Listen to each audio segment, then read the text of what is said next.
The director of the FBI is the latest high-profile U.S. official to weigh in on the origins of COVID-19.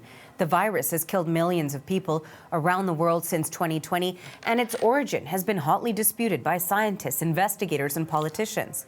We want to welcome now Jamie Metzl. He is a senior fellow at the Atlantic Council. He's joining us from New York to discuss this. Now, he also previously served in the U.S. National Security Council and State Department. Thank you for being with us today. Thank you, Arthi.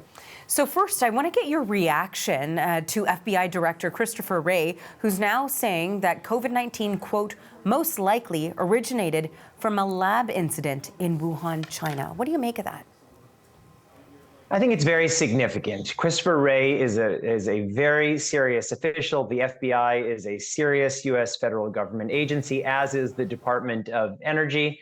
And look, from day one of this pandemic, there was always a very real possibility that the pandemic stemmed from an accidental lab incident in Wuhan. And as I've been saying for over 3 years now, it's just outrageous that we haven't been able to have the kind of open and honest conversation we need. The primary reason for that is China's active misinformation and obfuscation campaign. They've destroyed records, hidden samples, imprisoned Chinese journalists, placed a gag order on Chinese scientists, and done everything possible to prevent a full investigation. But over that time, the circumstantial case for a lab origin has only grown. And I think not just the FBI, but really the world is coming around to what some of us have believed for many years. Now, we know that China, of course, has refuted the claim. They've said, quote, based on the poor track record of fraud and deception of the U.S. intelligence community, the conclusions they draw have no credibility whatsoever. We know that the World Health Organization did have a joint investigation into the origin of COVID-19 with China. And in fact, back in 2021, after that investigation, they called the lab leak theory extremely unlikely. So what do you make of those pieces also that would be contributing factors to try to determine where it all came from? Let me make it absolutely clear. That is just an absolute lie, and the Chinese government knows it's a lie, and they are just spreading misinformation. There was no World Health Organization investigation. If you can get the the WHO on this program, they will tell you there was no investigation.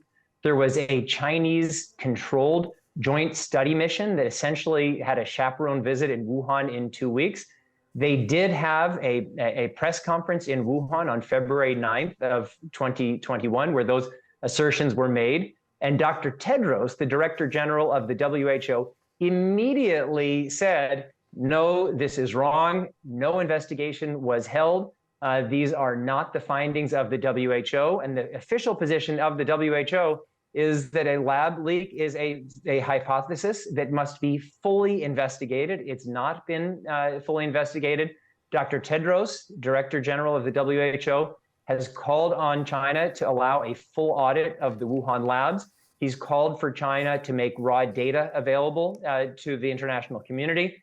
In response, the Chinese government has condemned the WHO and Dr. Tedros. So it's just preposterous that the Chinese government is, again, essentially spewing misinformation and lies. What we need is an investigation, and that's exactly what the Chinese government has prevented.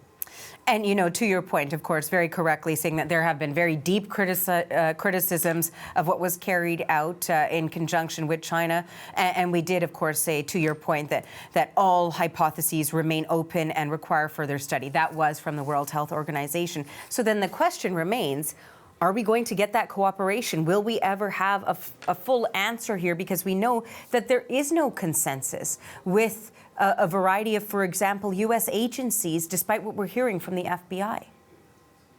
We don't have an answer now because China has prevented an investigation. This is knowable. We could know it, but the Chinese government has prevented the process for getting to the bottom of this. And so, yes, there is not certainty. There are divisions within the United States and around the world on this topic, which is exactly why we need an investigation.